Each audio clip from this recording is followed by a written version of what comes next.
نحمده ونصلي ونسلم على رسوله الكريم أما بعد فأعوذ بالله من الشيطان الرجيم بسم الله الرحمن الرحيم ومن لم يحكم بما أنزل الله فأولئك هم الظالمون صدق الله مولانا العظيم۔ مخدوم و محترم حضرت علامہ استاذ العلماء و استاذ القراء قبلہ شیخ محمد عبد القیوم محمود صاحب دامت برکاتہم العالیہ، دیگر علماء کرام، اساتذہ کرام، عزیز طلباء، بدقسمتی سے ہمارا ملک جب سے بنا ہے، اس ملک پر اقتدار اور حکمرانی جن لوگوں کو ملتی رہی ہے، انہوں نے ہمیشہ اللہ اور اس کے رسول کے احکام کے خلاف ہی حکمرانی کی ہے، اور جب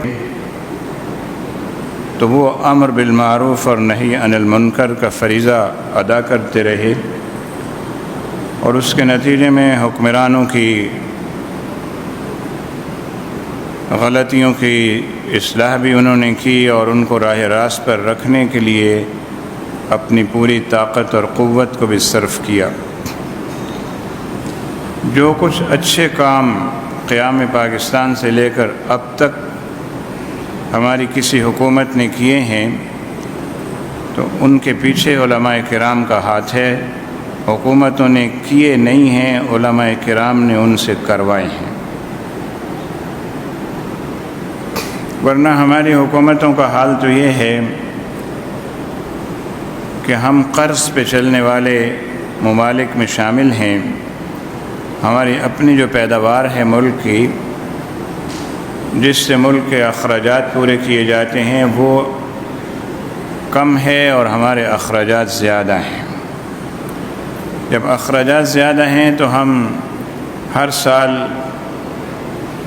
بین الاقوامی بنیوں سے، ٹھگوں سے، جن کو آج کل IMF اینڈ ورلڈ بینک کہا جاتا ہے، اور ایسے دوسرے اداروں سے قرضہ لینے پر مجبور ہیں، اور قرض لیتے ہیں اور قرض کا پھر سود ادا کرتے ہیں، اور قرضے بڑھتے بڑھتے اتنے ہو گئے ہیں کہ اب جو ہماری ملک کی پیداوار ہے، اس ساری پیداوار کی جو آمدن ہے وہ بھی، اور جو ہم نے قرضے لیے ہوئے ہیں ان کا ایک حصہ بھی پچھلے قرضوں کے سود کی ادائیگی میں چلا جاتا ہے۔ آپ نے اگر 100 ارب روپے قرض لیا تو 70-80 ارب روپے واپس چلے جاتے ہیں پچھلے قرضوں کے سود کی مد میں۔ تو اب اس سے اندازہ لگائیے کہ ہم کتنے مقروض ہیں، کہ قرضہ تو ہم پتہ نہیں کب ادا کریں گے جو ہم نے لیا ہوا ہے، ان قرضوں کا سود ہی ادا کرنا ہمارے لیے بڑا مشکل ہوتا جا رہا ہے۔ تو یہی وہ بات ہے جہاں سے ہمارے ملک کے نظام کا بگاڑ ہے، اس لیے کہ معیشت اگر ہماری سود پر استوار ہے تو ظاہر ہے سود تو اللہ تعالیٰ کے ساتھ جنگ ہے، اور جب اللہ تعالیٰ کے ساتھ جنگ ہم نے مول لے رکھی ہے تو پھر کامیابی، ترقی، خوشحالی، یہ پھر یہی کہہ سکتے ہیں کہ این خیالست و محالست و جنون۔ مزید یہ کہ حکمراں ہمارے جو ہیں جب قرض لیتے ہیں، یہ نقطہ سمجھنے کا ہے، جب قرض لیتے ہیں تو جن سے قرضہ لیا جاتا ہے وہ ایسے ہی نہیں دیتے قرضہ کہ اچھا آپ کو 100 روپے سے چلو لے لو بعد میں دے دینا، ایسا نہیں ہے۔ وہ کہتے ہیں آپ کو کتنا قرضہ چاہیے؟ ہمیں اتنے ارب ڈالر چاہیے۔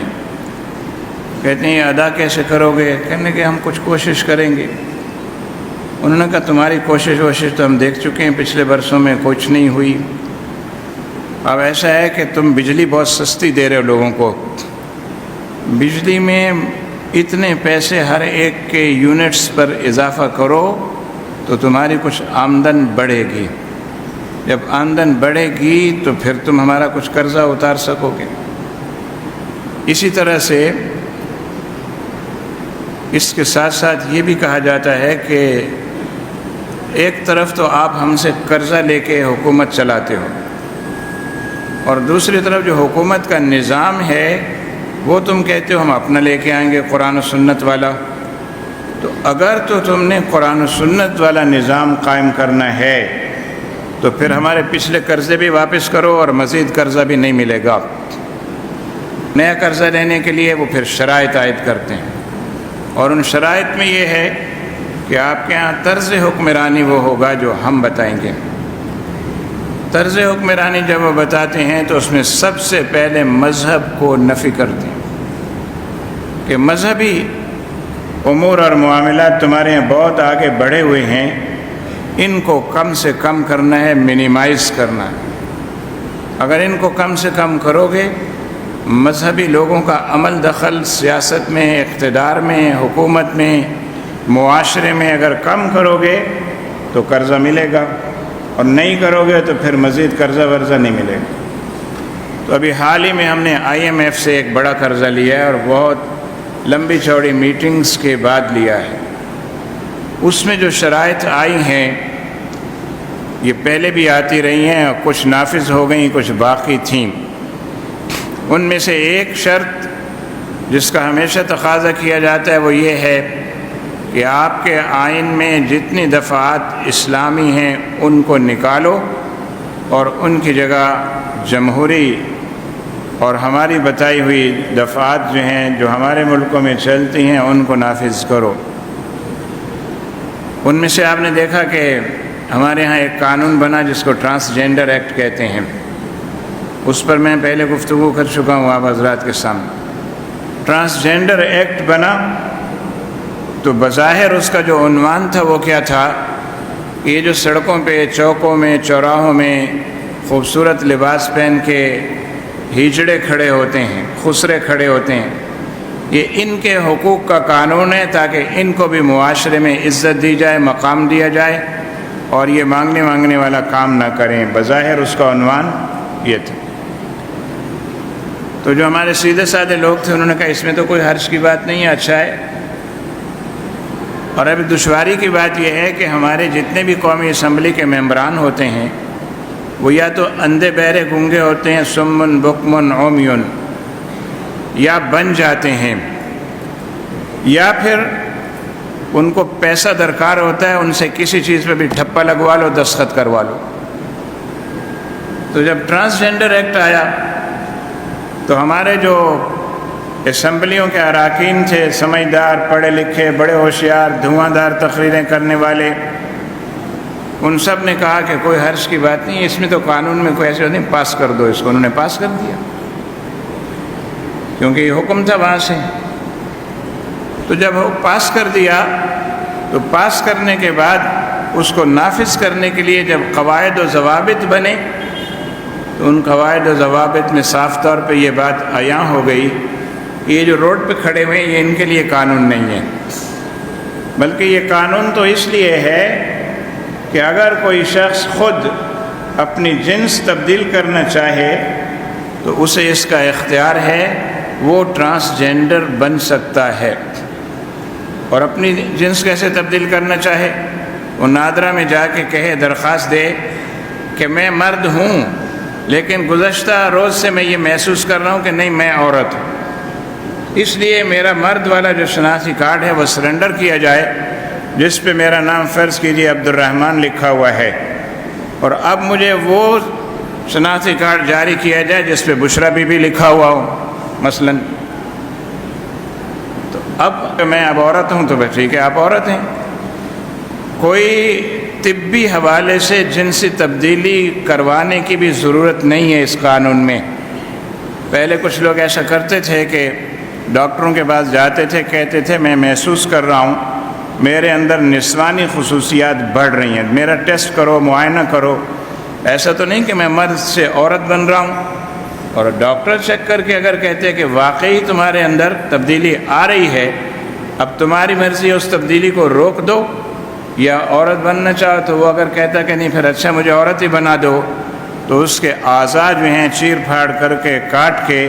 اس کو عورتوں جیسے اعضاء بنا دیے جاتے۔ تو یہ تو ایک تبدیلی تھی، طبی تبدیلی، میڈیکل آپریشن سے، لیکن ٹرانسجنڈر ایکٹ نے تو یہ کہا کہ جو جس وقت یہ کہنا چاہے کہ نہیں میں مرد نہیں ہوں عورت ہوں، اچھا وہ 1 مہینہ 2 مہینے سال 6 سال وہ رہا عورت، اب اس نے کہا میں تو اب محسوس کر رہا ہوں کہ میں تو مرد ہوں، اب وہ پھر چلا جا کے بولے نہیں اب میں محسوس کر رہا ہوں میں مرد ہوں، میں نے عورت والے مزے لے لیے ہیں، اب مجھے دوبارہ مرد بنا دو۔ اب جناب پھر اس کو وہ جو ہے آپ کا نادرا اس کو دوبارہ پھر مرد تسلیم کر لے گا، دوسرا شناختی کارڈ دے دے گا۔ یہ ایک ایسی بکواس تھی جو ہمارے ملک میں نافذ کی گئی،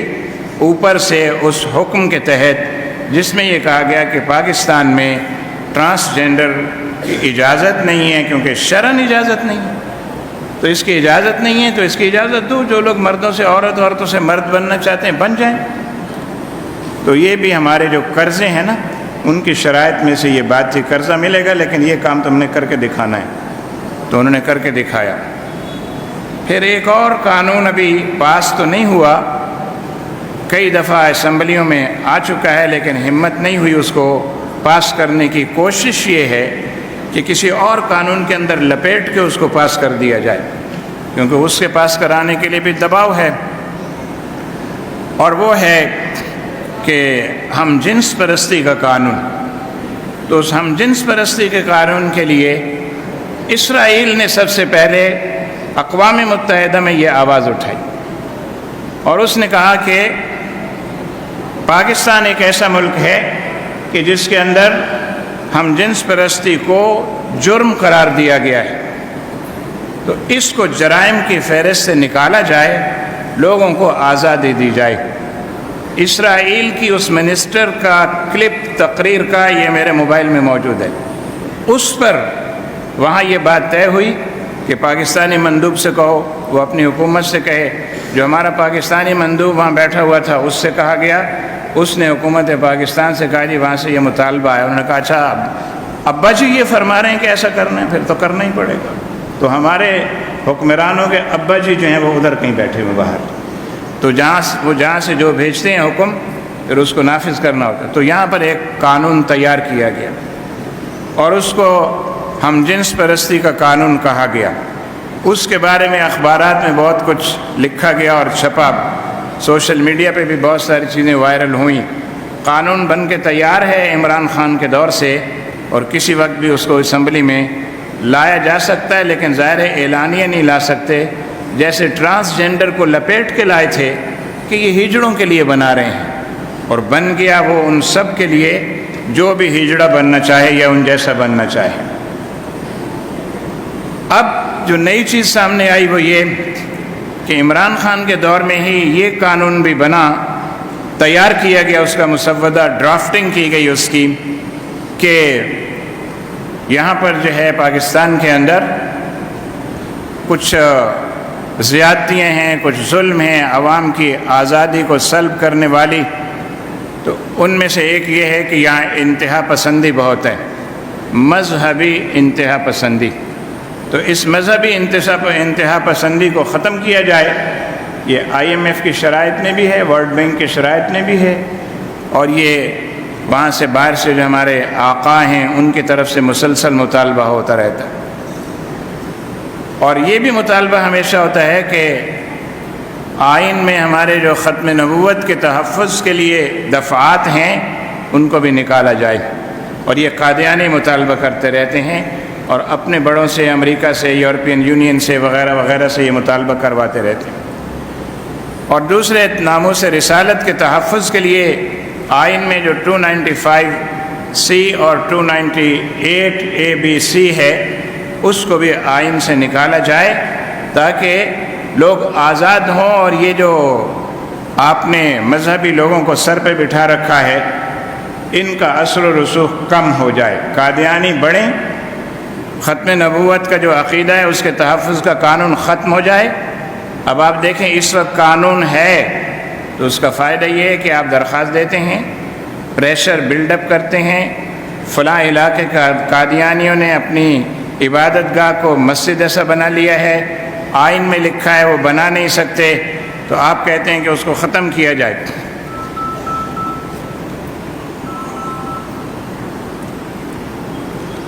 تو اس کو ختم کیا جائے۔ تو آپ دیکھیں ابھی حال ہی میں شیخ فیصل کالونی میں، ڈرگ کالونی میں ایک مسجد کے مینار لوگوں نے توڑوائے اور توڑے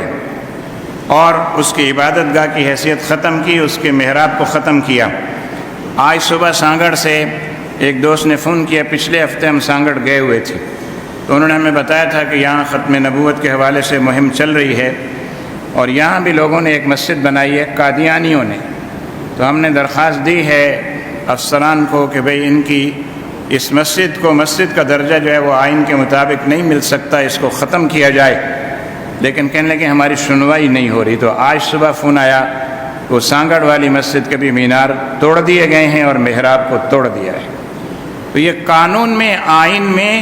یہ تحفظ موجود ہے، تو آپ یہ کام کروا لیتے ہیں، راستہ روکتے ہیں ان کا۔ اور اگر یہ اتفاقات قانون سے، آئین سے نکل جائیں تو پھر تو کھلی چھٹی ہو جائے گی، آزادی ہو جائے گی، پھر تو قادیانیت کو پھلنے پھولنے کا اور زیادہ موقع ملے گا۔ ابھی وہ خاموشی سے پھیل پھول رہے ہیں، اور جب یہ نہیں ہوگا تو پھر تو آزادیاں ہوں۔ تو قادیانی ہمیشہ، ابھی قادیانیوں کی ایک ویب سائٹ ہے، کل شام کو میرے ساتھ ایک دوست سفر میں تھے، انہوں نے مجھے دکھائی، تو اس کے اندر بھی یہ لکھا ہوا ہے احمدی ویب سائٹ میں کہ ڈرگ کالونی کے علاقے میں ہماری مسجد کو بعض شرپسندوں نے اور ظالم مولویوں نے بے حرمت کیا اور اس کے میناروں کو توڑا۔ تو سب سے بڑی چڑ اور اناد ان قادیانیوں کو آپ سے ہے، علماء کرام سے ہے، جو علماء بن رہے ہیں ان سے ہے۔ اس لیے جب بھی وہ بولتے ہیں تو سب سے زیادہ مولویوں کے خلاف وہ بولتے ہیں، اور جب کسی مولوی سے کوئی بے احتیاطی ہو جائے تو سب سے زیادہ اچھالتے بھی اس کو وہ ہیں،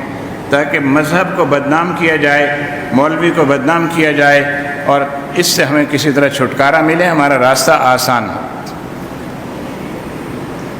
تحفظ ناموس رسالت کے بارے میں جو آئین میں دفعات ہیں جن کا میں نے تذکرہ کیا، ان کے بارے میں بھی یہ مطالبہ اور تقاضا رہتا ہے کہ ان کو آئین سے نکالو۔ اگر ان کو ہم نکال دیں تو پھر آپ دیکھتے ہیں کہ یورپ میں توہین قرآن ہو رہی ہے، پھر تو پاکستان کے اندر ہونے لگے گی، پھر ناموس رسالت کی حفاظت کا کوئی قانون نہیں ہوگا۔ تو جیسے شیعہ صحابہ کرام رضوان اللہ علیہم اجمعین کے بارے میں، خلفائے ثلاثہ کے بارے میں دریدہ دہنی سے کام لیتے ہیں اور سب و شتم کرتے ہیں، تبرہ کرتے ہیں، ایسے ہی قادیانی اور دوسرے حضرات اور دیگر لوگ یہ کام شروع کر دیں گے اعلانیہ، اور پھر صحابہ پر تبرہ کی بات ہم کرتے رہتے ہیں اور اس پہ احتجاج کرتے رہتے ہیں، پھر تو رسول اللہ صلی اللہ علیہ وسلم پر جو تبرہ لوگ کریں گے اور آپ کی رسالت کو تسلیم کرنے سے جو انکاری ہوں گے، تو اس کا بڑا فائدہ قادیانیوں کو پہنچے گا، اور بڑا فائدہ ایسے لوگوں کو پہنچے گا جن کو مذہب بیزار بنایا جا رہا ہے۔ لہذا ضرورت ہے کہ ہم ان دفعات کو جو آئین میں ہیں، ان کی حفاظت کے لیے ہم وقت چوکس رہیں، چوکنے رہیں۔ کبھی بھی کہیں سے کوئی چھیڑ چھاڑ کرنے کی کوشش ہو تو فوراً اس کے سدباب کے لیے تیار رہیں۔ آپ کو پتہ ہے کہ قادیانیت کے حوالے سے جو شکیں آئین میں موجود ہیں، یہ قائد ملت اسلامیہ علامہ شاہ محمد نورانی صدیقی رحمۃ اللہ تعالی علیہ کی کوششوں سے اس میں شامل ہوئیں۔ اور تحفظ ناموس رسالت کی جو شکیں ہیں، یہ جنرل ضیاء الحق مرحوم کے دور میں شامل ہوئیں۔ لوگ جنرل صاحب کو بہت برا کہتے ہیں، لیکن یہ بات تو یاد رہنی چاہیے کہ جو نیک کام کسی نے کیا ہے، وہ نیک کام کا صحرا تو اس کے سر رہے گا، اور اگر اللہ تعالیٰ اس نیک کام پر اس کو اجر دیتا ہے تو وہ دے سکتا ہے، انہ علی کل شیء قدیر ہے۔ اب 2 دن پہلے یہ بات ہوئی کہ ایک بل پہلے قومی اسمبلی کے لیے تیار کیا گیا، لیکن قومی اسمبلی میں لایا نہیں جا سکا۔ اس کی خبر مجھ تک پہنچی کہ ایسا ہو رہا ہے، تو پھر میں نے تحقیق و تصدیق کے لیے مختلف لوگوں سے رابطے کیے، معلومات حاصل کی کہ کیا واقعی ایسا ہو رہا ہے۔ ابھی ہم اس میں لگے ہوئے تھے کہ وہ اچانک سینٹ میں آ گیا وہ بل۔ جب سینٹ میں وہ بل آ گیا تو اس کے سینٹ میں پڑھے جانے، پیش ہونے سے چند گھنٹے پہلے یہ پتہ چل گیا کہ بل سینٹ میں آ رہا ہے، اور اس بل کے مندرجات بھی کچھ مجھ تک پہنچ گئے۔ تو میں نے ایک فیس بک پہ ایک پوسٹ لگائی کہ آئین کی جو دفعات ہیں ختم نبوت کے حوالے سے اور توہین رسالت کے حوالے سے، ان کو شدید خطرہ لاحق ہے اور ان کو ختم کرنے کی یہ سازش ہو رہی ہے، بل لایا جا رہا ہے۔ تو جب میں نے یہ پوسٹ لگائی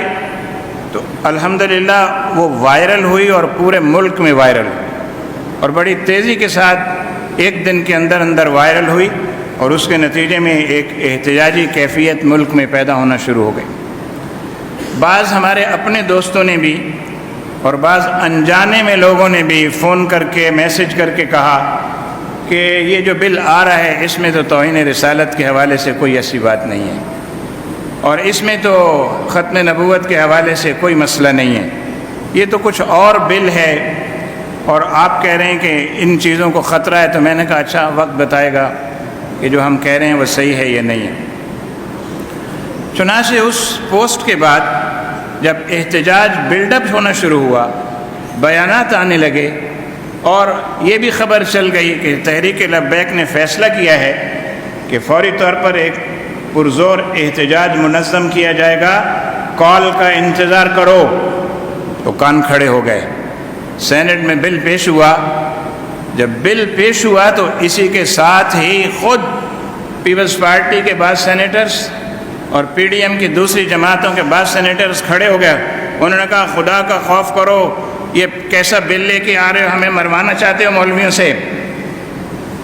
ان کو پتہ چل گیا کہ اس کا تعلق مولویوں کے ساتھ ہے، اور اس کے نتیجے میں احتجاج مذہبی جماعتیں اٹھائیں گی، یہ تحریک جو ہے یہ احتجاج کرے گی، پھر ہمیں کہیں چھپنے کی جگہ نہیں ملے گی۔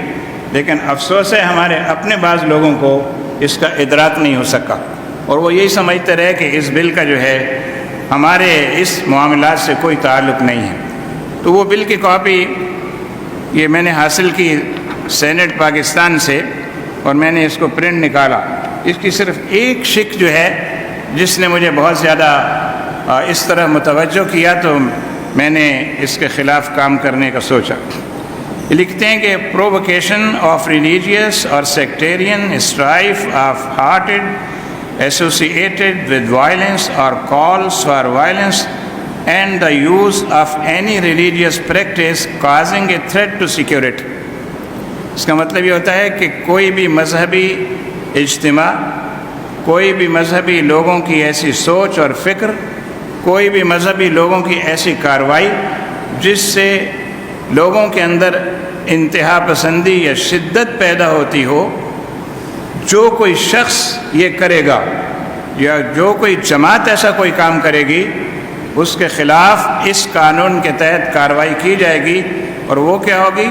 اگر کوئی جماعت یہ کام کرتی ہے، احتجاج منظم کرتی ہے اور انتہا پسندی کا کام کرتی ہے، تو اس جماعت کے لیڈرز کو 50 سال اور 20 سال کی قید ہو سکتی ہے، اور 50 لاکھ اور 20 لاکھ جرمانہ ہو سکتا ہے۔ اور اگر کوئی فرد یہ کام کرتا ہے تو اس کو 5 سے 10 سال کی قید ہو سکتی ہے، اور ایسے ہی اس کو جرمانہ ہو سکتا ہے۔ تو میں نے سوچا یہ کس کے لیے پیش بندی ہو رہی ہے؟ کون ایسے لوگ ہوں گے جو ایسا کوئی کام کریں گے؟ تو ماضی میں جھانک کے اگر آپ بھی دیکھیں، میں نے بھی دیکھا، تو آپ کو یاد ہوگا، پرانی بات نہیں ہے، جب تحریک لبیک نے احتجاج منظم کیا اور وہ جا رہے تھے اسلام آباد کی طرف، تو جہلم کے قریب خندقیں کھودی گئیں، اور اس وقت کے وزیروں کے بیانات آپ کو اگر یاد ہوں تو کیا تھے؟ یہ سارے کیا ہیں؟ یہ سارے کے سارے مذہبی انتہا پسند لوگ ہیں، ان کو اس قبر میں زندہ ہم دفنائیں گے۔ اور اوپر سے حکم بھی یہ آ گیا تھا ان کو کہ ان انتہا پسندوں کو، ان کو کہتے ہیں ایکسٹریمسٹ، ایکسٹریمسٹ کہتے ہیں اس کو جو انتہا پسند ہوتا ہے۔ تو حکم یہ تھا کہ جتنے ایکسٹریمسٹ ہیں ان سب کو زندہ دفنا دو کہیں۔ تو وہ تو اللہ تعالیٰ نے مدد کی، اور صورت ایسی بنی کہ اس سے صاف بچ کے آ گئے، ورنہ انتہا پسند اس وقت کس کو کہا گیا؟ آپ کو کہا گیا، آپ سنیوں کو کہا گیا اور وہ سنی جو اس جلوس میں شامل تھے، اس مارچ میں شامل تھے، ان کو کہا گیا انتہا پسند۔ اب انہی انتہا پسندوں کے لیے یہ قانون بنایا جا رہا تھا۔ تو میں نے جب اس کے تانے بانے اس سے جوڑے، میں نے کہا یہ تو ہمارے خلاف بننے جا رہا ہے، یہ تو سنیوں کے خلاف بننے جا رہا ہے، یہ تو صدائے احتجاج تحفظ ناموس رسالت کے لیے بلند کرنے والوں کے لیے قانون بننے جا رہا ہے، تاکہ آئندہ کبھی یہ لوگ اٹھ نہ سکیں، کوئی احتجاج منظم نہ کر سکیں، کہیں کسی مدرسے سے، مسجد سے، بازار سے، گلی سے، کسی کوچے سے تحفظ ناموس رسالت کی خاطر پہرہ دینے کی بات نہ کوئی کر سکے، کیونکہ اس میں لکھا ہوا ہے کہ اگر کوئی یہ بات کرے گا جس کو ہم ان کے خیال میں انتہا پسندی کہتے ہیں، اگر کوئی انتہا پسندی کا اقدام کرے گا یا اس اقدام کرنے والے کے ساتھ تعاون کرے گا یا انتہا پسندی کے لیے کسی کو اکسائے گا، تیار کرے گا یا ان کی کوئی مالی معاونت کرے گا، تو وہ سب برابر کے جرم میں شریک سمجھے جائیں گے۔ اب یہ ایسی عجیب بات تھی کہ جس کا مطلب یہ ہوتا تھا کہ ہمارے پاؤں ہاتھ کاٹے جا رہے ہیں۔ تو اس لیے میں نے اس کو اس کے ساتھ جوڑ کے اس پوسٹ میں یہ کہا کہ ہماری ناموس رسالت کی اور ختم نبوت کی جو دفعات ہیں اس میں تبدیلی کی کوشش ہو رہی ہے کہ تبدیلی سے پہلے یہ ایسا سخت قانون بنا دو کہ جب ہم تبدیلی کریں تو کوئی بول ہی نہ سکے اس کے بعد۔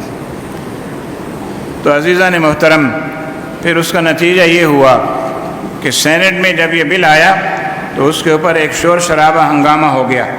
لیکن وہ ہنگامہ کیوں ہو گیا؟ اس لیے نہیں ہو گیا کہ ہنگامہ کرنے والے پیپلز پارٹی کے سینیٹرز یا JUI کے سینیٹرز یا جماعت اسلامی کے سینیٹرز یا کسی اور جماعت کے سینیٹرز، ان کا یہ کہنا تھا کہ ایسا قانون مت بناؤ جس کی زد مذہبی لوگوں پہ پڑتی ہے، یہ نہیں تھا۔ انہوں نے کہا یہ جمہوری روایات کے خلاف قانون ہے، یہ تو کسی کے بھی خلاف استعمال ہو سکتا ہے، اور ہے بھی ایسا ہی۔ قانون بن جائے تو پھر تو یہ ہوگا کسی کو بھی آپ مذہبی انتہا پسند قرار دے دیں، اس کے خلاف FIR کٹا دیں، اس کو آپ بند کروا دیں، اس کو سزا دلوا دیں۔ تو انہوں نے کہا یہ جمہوری روایت، اصل میں یہ بات بھی نہیں ہے، یہ آدھا سچ ہے۔ پورا سچ کیا ہے؟ پورا سچ یہ ہے یہ جو باہر 2 دنوں کے اندر اندر احتجاج کی صدا بلند ہونے لگی تھی اور کال کا الٹیمیٹم آ گیا تھا اور کچھ لوگ بولنے لگے تھے اور سوشل میڈیا پہ ایک وار کی کیفیت شروع ہو گئی تھی، تو اس کو دیکھتے ہوئے انہوں نے کہا بابا اس کو پیش نہیں کرو، واپس لو، ورنہ ہم سب کے سب مارے جائیں گے اور آگے الیکشن کا زمانہ ہے، لوگ ہمیں ووٹ کہاں سے دیں گے۔ تو اپنے اس مفاد کی خاطر انہوں نے جو ہے وہ اس کو کچھ لوگوں نے اپوز کیا۔ کاش کہ جمعیت علماء اسلام کے سینیٹر نے کھڑے ہو کے یہ کہا ہوتا یہ مذہبی انتہا پسند تو آپ ہمیں کہتے ہو، ہمیں یہ تو ہمارے خلاف قانون بنا رہے ہو، لیکن اس نے یہ بھی نہیں کہا۔ کسی اور نے کھڑے ہو کے کہا تھا کہ جناب مذہبی انتہا پسند تو تم ان کو کہتے ہو جو ہمارے پیر ہیں، جو ہمارے مرشد ہیں، جو ہمارے علماء ہیں، جو ہمارے مقتدی ہیں، جو ہمارے پیشوا ہیں، یہ تو تم ان کو کسنا چاہتے ہو، ان کو فٹ کرنا چاہتے ہو۔ کسی نے یہ نہیں کہا۔ کیوں؟ کہ جب اس طرح کا کوئی بل آتا ہے نا تو اس سے پہلے ایک بریفنگ ہو جاتی، کوئی ایک بل آئے گا بس تم نے چپ کر کے ٹھپا لگانا ہے اس کے اوپر۔ اب یہ چونکہ باہر کی فضا بڑی گرم ہو گئی تھی، اس لیے انہوں نے پھر کیا ہوا کہ وہ جو چیئرمین سینٹ ہے، چیئرمین سینٹ نے یہ کہا، اس نے کہا کہ جناب آپ سب جو بھی کہیں سو کہیں، میں اس بل کو جو ہے وہ واپس لینے کی بات کرتا ہوں، ڈراپ کرنے کی بات کرتا ہوں، اس کو مسترد کرنے کی بات کرتا ہوں، حکومت کہے یا اس نے صورتحال دیکھ لی نا، تو اس لیے اس نے یہ کہا۔ اور پیش جس نے کیا تھا وفاقی وزیر قانون نذیر تارڑ صاحب کو پیش کرنا چاہیے تھا، کیونکہ بل وزیر قانون پیش کرتا ہے، لیکن میں یہ بل لے کے آئے ہو، جب باہر کی فضا بڑی خراب ہے تو پھر تو مولویوں کے ہاتھ ہوں گے اور ہمارے گریبان ہوں گے، تو اس لیے یہ بل پاس نہ ہو سکا۔ 12 اگست کو اس حکومت کی مدت ختم ہونے جا رہی ہے۔ آپ اندازہ لگائیں کہ یہ گزشتہ 10-15 دن کے اندر اندر 53 قوانین اس حکومت کی اسمبلیوں نے اور سینٹ نے عجلت میں منظور کیے ہیں۔ قانون منظور کرنے کے لیے ہوتا ہے کہ قانون کا مسودہ پہلے آپ کو دیا جاتا ہے، اگر آپ سینیٹر ہیں یا قومی اسمبلی کے ممبر ہیں، آپ اس کا مطالعہ کرتے ہیں، اس پہ اپنے نوٹس لکھتے ہیں، پھر وہاں تقریر کا موقع ہوتا ہے، تقریر کرتے ہیں، کئی دن اس پہ بحث جاری رہتی ہے، اس بحث کے بعد نتیجہ نکلتا ہے، پھر کسی کمیٹی کے حوالے ہوتا ہے، پھر کمیٹی اپنی رپورٹ دیتی ہے، پھر وہ جا کے بل جو ہے ایکٹ بنتا ہے۔ لیکن یہ گزشتہ 2 ہفتے کے اندر 53 ایسے بل اور ایکٹ آنکھیں بند کر کے لوگوں نے ٹھپا لگا کے پاس کر دیے۔ اب اس میں کیا کیا پاس ہو گیا ہے، یہ تو جب وہ بل سامنے آئیں گے ان کو ہم کھولیں گے، ان کو دیکھیں گے تو پتہ چلے گا، لیکن اس کا بروقت پتہ چل جانے سے یہ فائدہ ہوا کہ الحمدللہ یہ بل پاس ہونے سے رک گیا۔ چیئرمین سینٹ جو صادق سنجرانی صاحب ہیں، انہوں نے کہا کہ یہ پرتشدد انتہا پسندی کی روک تھام کا بل ہے، اس پر ہمارے اراکین کیا کہتے ہیں؟ ان کے اراکین میں سے بعض تو ابل پڑے، انہوں نے کہا ارے بھائی یہ انتہا پسندی کا بل تو جن لوگوں کے خلاف ہے یہ سب کو پتہ ہے، تو ہمارے لیے حالات مشکل ہو جائیں گے، اس لیے اس بل پر کوئی بحث نہ کی جائے، اس کو نہ لایا جائے زیر بحث۔ خود ان کے کئی اراکین کھڑے ہو گئے۔ سب سے اچھی بات اگر کس نے کی تو جماعت اسلامی کے سینیٹر نے کی۔ اس نے کہا میں اس کی اس لیے مخالفت کرتا ہوں کہ اس میں کسی کو بھی فٹ کرنا اور کسنا جو ہے وہ آسان ہو جائے گا، اور باقیوں نے تو جمہوریت کی بات کی، اور سینیٹر مشتاق نے کہا کہ بل پی ٹی آئی نہیں تمام سیاسی جماعتوں کے خلاف ہے، کیونکہ پی ٹی آئی والے کہہ رہے تھے یہ ہمارے خلاف ہے۔ اب آپ بتاؤ پی ٹی آئی والے مذہبی لوگ ہیں؟ مذہبی لوگ تو نہیں ہیں، یہ تو مذہبی انتہا پسندی کا بل ہے، تو یہ پی ٹی آئی کے خلاف کیسے ہوگا؟ اب مذہبی انتہا پسندی کا جو تمغہ جو لیبل لگایا گیا ہے وہ تو تحریک لبیک پہ لگایا گیا ہے، تو بل تو اس کے خلاف ہے، لیکن حزب اختلاف اور حزب اقتدار کی بات ہوتی ہے نا، تو وہ ایک دوسرے کے خلاف بولنے کے لیے انہوں نے کہا یہ ہمارے خلاف ہے، دوسروں نے کہا نہیں تمہارے خلاف نہیں ہے۔ سینیٹر طاہر بزنجو نے کہا کہ یہ بل جمہوریت پر کھلا حملہ ہے، اور بل کے متن میں جو خاص باتیں ہیں وہ میں آپ کو بتاتا ہوں۔ اس بل کی خاص باتیں یہ ہیں کہ انتہا پسندی سے مراد کیا ہے، اس میں لکھا ہوا ہے انتہا پسندی سے مراد نظریاتی عقائد، مذہبی اور سیاسی معاملات میں طاقت کا استعمال اور تشدد ہے۔ تو یہ مذہبی معاملات کس کے ہیں؟ یا مذہبی جماعتوں کے ہیں یا مساجد و مدارس کے ہیں، تو یہ تو ان کو روکنے کے لیے یہ ہو رہا تھا۔ اور پھر کہا کہ فرقہ واریت کی خاطر دھمکانا یا اکسانا، فرقہ واریت کی ایسے حمایت کرنا جس کی قانون میں ممانعت ہو، پرتشدد انتہا پسندی میں شامل کسی فرد یا تنظیم کی مالی معاونت کرنا یا تشدد اور دشمنی کے لیے اکسانا بھی شامل ہے۔ اس مجوزہ بل کے مطابق شیڈول میں شامل شخص کو تحفظ اور پناہ دینا یہ بھی پرتشدد انتہا پسندی میں شامل، یعنی کوئی آدمی اگر بھاگ کے آ گیا آپ کے پاس، اس نے پناہ لے لی اور وہ ہے مولوی ہے، عالم ہے، بزرگ ہے کوئی، اور اس پر انتہا پسندی کا لیبل لگایا ہے، تو آپ نے پناہ دی تو آپ کے اوپر بھی اس کا اطلاق ہو جائے گا۔ لسٹ 1 اور لسٹ 2 بنائی گئی ہیں اس کے اندر کہ کس کو لسٹ 1 میں رکھیں گے، کس کو 2 میں رکھیں گے۔ لسٹ 1 میں کہتے ہیں وہ تنظیم ہوگی جو پرتشدد انتہا پسندی میں ملوث ہو، جس کا سربراہ بھی پرتشدد ہو، اس کو اور اس کی تنظیم کو لسٹ 1 میں رکھا جائے گا۔ آپ کے سارے لوگ گئے لسٹ 1 کے اندر۔ اور لسٹ 2 بل کے مطابق ایسے افراد شامل ہیں جو تشدد اور انتہا پسندی میں ملوث پائے جائیں، اور لسٹ 2 میں پرتشدد ادارے، لیڈر یا پرتشدد ادارے کی مالی معاونت کرنے والے شامل ہوں گے۔ حکومت پر تشدد فرد اور تشدد تنظیم کی میڈیا تک رسائی یا اشاعت پر پابندی لگائی جائے گی۔ بل کے متن کے مطابق پرتشدد تنظیم کے لیڈر، عہدیداران اور ممبران کا اسلحہ لائسنس منسوخ کر دیا جائے گا، اثاثے اور پراپرٹی ضبط کر لی جائے گی، بینک اکاؤنٹ منجمد کر دیے جائیں گے۔ پرتشدد تنظیم کو الیکشن میں حصہ لینے کی اجازت نہیں ہوگی۔ یہ راستہ روکا جا رہا ہے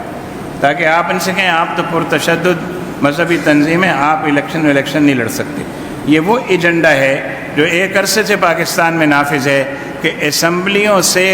علماء کو، وہ کہتے ہیں مولویوں کو دور رکھو۔ یہ اسمبلیوں میں آتے ہیں تو پھر یہ ختم نبوت کا قانون بنواتے ہیں، یہ قادیانیوں کو غیر مسلم اقلیت قرار دلواتے ہیں، اس لیے ان کو اسمبلیوں سے باہر رکھو۔ چنانچہ آپ دیکھیں عمران خان کے دور کی اسمبلی ہو یا موجودہ جو چل رہی ہیں وہی پیچھے والی اسمبلیاں، ان میں آپ کو علماء کرام نظر نہیں آتے۔ اکا دکا اگر کوئی JUI کے ہیں یا کسی اور کے ہیں تو وہ بھی ایسے ہی ہیں جو شامل باجا ہوتے ہیں، ورنہ اگر وہ اپنا اصل کردار ادا کرتے تو اس بل کے اوپر پھٹ نہ پڑتے، بولتے نہیں ایوان کے اندر۔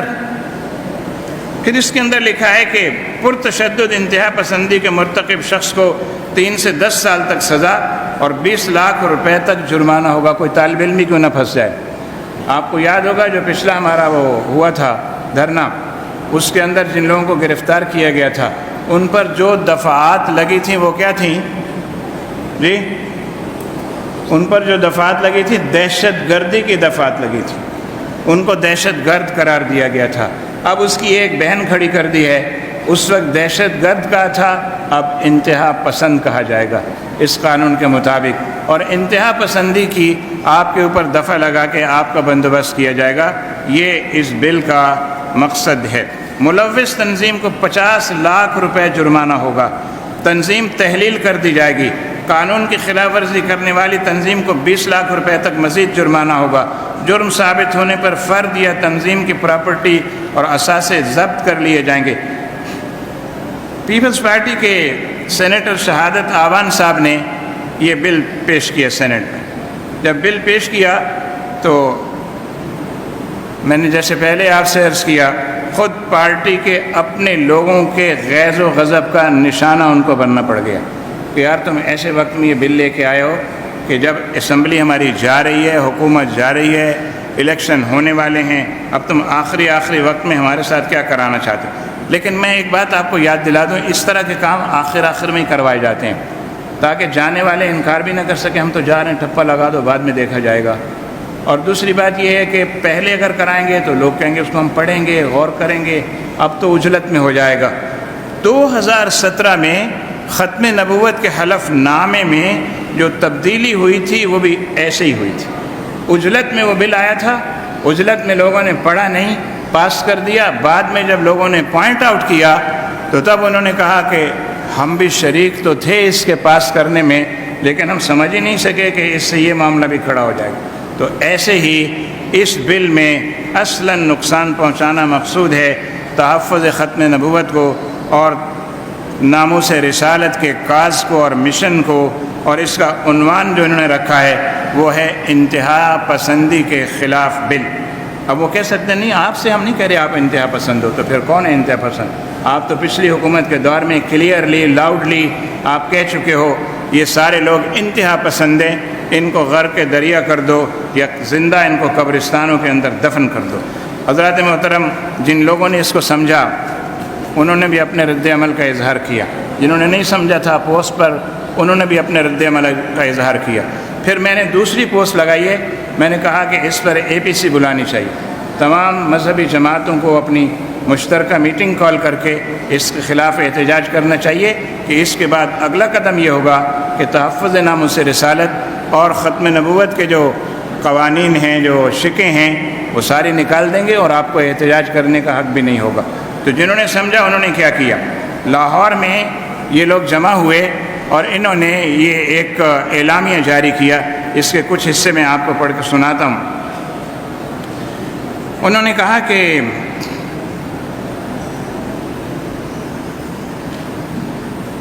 انتہا پسندی کے انسداد کے نام پر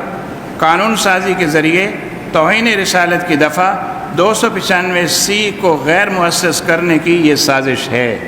تو جو بات میں کہہ رہا تھا وہ لوگ بھی کہہ رہے ہیں کہ یہ ایسا ہی ہے۔ مجوزہ بل PDM کی حکومت کا ختم نبوت کے عقیدے پر حملہ ہے۔ ایسی قانون سازی کو کسی صورت قبول نہیں کیا جا سکتا جس سے عقیدہ ختم نبوت، مقام مصطفیٰ کے تحفظ اور ناموس رسالت کی سزا پر زد پڑتی ہو۔ تعزیرات پاکستان میں کرمنل لا ترمیمی ایکٹ مجریہ 1986 کے ذریعے 295C کا اضافہ کیا گیا تھا۔ اس دفعہ کے تحت رسول اکرم صلی اللہ علیہ وسلم کے لیے اہانت آمیز الفاظ استعمال کرنے والے کو سزائے موت یا سزائے عمر قید کا مستوجب قرار دیا گیا تھا۔ تاہم 295C میں متبادل سزا یعنی عمر قید کو چیلنج کیا گیا وفاقی شرعی عدالت میں، اور وفاقی شرعی عدالت نے 1990 میں پٹیشن کو منظور کرتے ہوئے یہ طے کیا کہ کوئی بھی توہین رسالت کا ارتکاب کرے گا تو اس کی سزائے موت ہوگی۔ اس پر پیچھے ہم لوگوں نے محنت کی ہوئی ہے، ہم سے مراد ہمارے اکابر و اسلاف نے محنت کی ہوئی ہے، ہمارے بڑوں نے بزرگوں نے محنت کی، اور یہ بات اس وقت طے ہوئی۔ اب جب یہ طے ہو گئی تو اب یہ ہو رہا ہے حکومت پاکستان کو، اس وقت تو وفاقی شرعی عدالت نے یہ ہدایت کی تھی کہ 295C سے جو لکھا ہوا ہے کہ سزائے موت یا عمر قید کی سزا، تو عدالت نے کہا یا عمر قید کے الفاظ اس میں سے نکال دیے جائیں، آج تک نہیں نکالے گئے۔ کیوں نہیں نکالے گئے؟ کہ بیرونی ایجنڈا یہی ہے نا کہ عمر قید میں اس کو بدل دو اور سزائے موت مت دو۔ عمر قید والے کو چھڑانا آسان ہوتا ہے اور سزائے موت والے کو چھڑانا مشکل ہو جائے گا۔ پھر عمر قید کے الفاظ حذف نہیں کیے گئے، عمر قید کے الفاظ تعزیرات پاکستان کے دفعہ 295C میں آج بھی موجود ہیں۔ اب پھر یہ لعنت موجودہ حکومت کے اتحادیوں کے حصے میں آئی، جس کا حصہ JUI بھی ہے۔ انہوں نے ختم نبوت کے عقیدہ اور مقام مصطفیٰ کے تحفظ کے قانون پر حملہ کیا۔ مجوزہ بل میں ایک جگہ یہ لکھا ہوا ہے حضرت محمد صلی اللہ علیہ وسلم کے نام کے ساتھ پروفٹ لکھنا چاہیے، پروفٹ محمد صلی اللہ علیہ وسلم، وہاں لکھا ہوا ہے پروفٹس، صیغہ جمع کا استعمال کیا ہے تاکہ وہ جو خاص حضور کی توہین کی بات ہے وہ نکل جائے اس میں سے۔ تو پروفٹس کے لیے جو توہین کرے گا تو اس کو سزا ملنی چاہیے، انہوں نے کہا عمر قید کی، یہ مطالبہ اور تقاضا ہے اس میں۔ اسی طرح توہین رسالت کی سزائے موت کے بجائے 3 سال سے 10 سال تک کی سزا اور جرمانے کی سزا 5 لاکھ سے 20 لاکھ تک کی سزا رکھی گئی ہے۔ اگر یہ بل پاس ہو کر قانون کا درجہ حاصل کر لیتا تو اوور رائڈنگ ایفیکٹ یہ قانون کا ایک اصول ہے اور اصطلاح ہے۔ اوور رائڈنگ ایفیکٹ کے تحت یہ قانون 295C کو غیر مؤثر کر دیتا،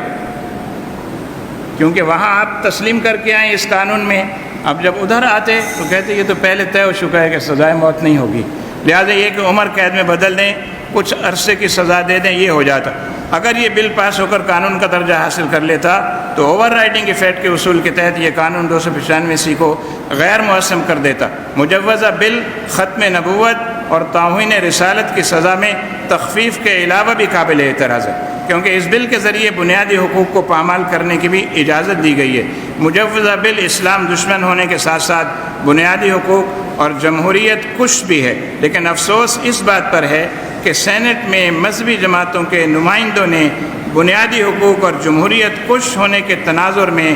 تو بل پر تنقید کی ہے، لیکن اس کو ختم نبوت اور ناموس رسالت پر حملے کے انداز میں کسی نے بات نہیں کی، اور یہ نہیں کہا کہ اس کا اثر وہاں بھی ہو رہا ہے اور اس کا نقصان وہاں بھی ہو رہا ہے۔ تو یہ جو علماء کرام، جو قانون دان، جو مختلف لوگ لاہور میں جنہوں نے اس قانون کا مطالعہ کیا، میاں خالد حبیب الہی صاحب ہمارے دوست ہیں، وہ اس میں ہوتے ہیں، انہوں نے مجھے یہ ساری بات بھیجی کہ یہاں پر یہ کارروائی لوگوں نے کی ہے، اور یہ کہا ہے کہ اگر حکومت نے دوبارہ پھر یہ بل سینٹ میں لانے کی کوشش کی یا اسمبلی میں لانے کی کوشش کی تو پھر کیا ہوگا؟